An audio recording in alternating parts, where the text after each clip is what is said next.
అందరికీ ఉపాధ్యాయ దినోత్సవ శుభాకాంక్షలు తెలుపుకుంటూ ప్రతి సంవత్సరం సెప్టెంబర్ 5వ తేదీన గురు పూజోత్సవం అంటే ఉపాధ్యాయ దినోత్సవాన్ని జరుపుకుంటున్నాం.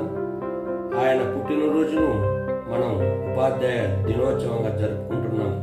కాబట్టి సర్వేపల్లి రాధాకృష్ణన్ గారు ఉపాధ్యాయుడిగా ఉండి భారతదేశ రాష్ట్రపతిగా ఎదిగి తత్వవేత్తగా, రాజనీతజ్ఞుడుగా, విజ్ఞానవంతుడిగా ప్రసిద్ధి చెందాడు. కాబట్టి ప్రతి సంవత్సరం 5వ తేదీ మనం ఉపాధ్యాయ దినోత్సవాన్ని జరుపుకొని ఉపాధ్యాయులను సన్మానించి గౌరవించుకుంటున్నాం. మన దేశం గురువుకు అత్యంత ప్రాధాన్యతనిస్తుంది. అందుకే ఓం గురు బ్రహ్మ గురు విష్ణు గురుదేవో మహేశ్వర గురు సాక్షాత్ పరబ్రహ్మ తస్మై శ్రీ గురువే నమః అని గురువును బ్రహ్మతో సమానంగా చూడగలిగినటువంటి దేశం మన దేశం. కాబట్టి అటువంటి గురువును ప్రతి సంవత్సరం మనం గౌరవించుకోవాలి. ఈ గురువుని గురించి, గురువు అవసరాన్ని గురించి, ప్రతి ఒక్కరికి గురువు అనే వారి అవసరాన్ని గురించి వేమన చక్కగా ఒక పద్యంలో వివరించారు. గురువు లేక గురు తెట్లు కలుగునో అర్జునికైన వాని అబ్బకైన. గురువు లేక గురు తెట్లు కలుగునో అర్జునికైన వాని అబ్బకైన.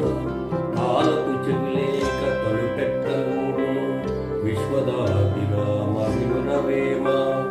అంటే గురువు అవసరాన్ని ఈ పద్యంలో చక్కగా వివరించారు. ఎటువంటి విద్యకైనా కూడా గురువు అనేవారు ఉంటారు. ఆ గురువు లేకుండా ఏ విద్య కూడా మనకి రాదు, ఉండదు. కాబట్టి ఆ అవసరాన్ని వేమన చక్కగా వివరించారు. అంతేకాకుండా గురువు యొక్క గుణము గురించి కూడా వేమన చక్కగా వివరించారు.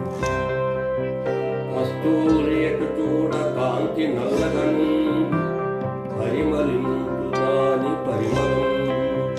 గురువులైన వారి గుణములీలాగుగా విశ్వదాభిరామ వినురవేమ అని గురువు యొక్క గుణములను చక్కగా వివరించారు మన వేమన గారు.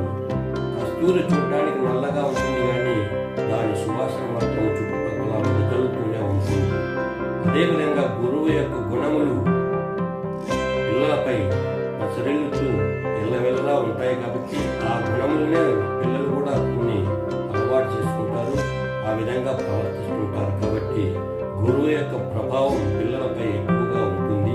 అందుకే గురువు గుణములు ఈ విధంగా ఉంటాయని వేమన చక్కగా వివరించాడు.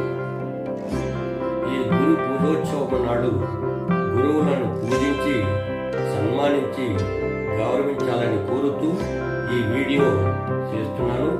ఈ వీడియోను అందరూ చూసి సబ్స్క్రైబ్ చేసుకొని లైక్ చేసి ఇతరులకు షేర్ చేయవలసిందిగా కోరుతున్నాను.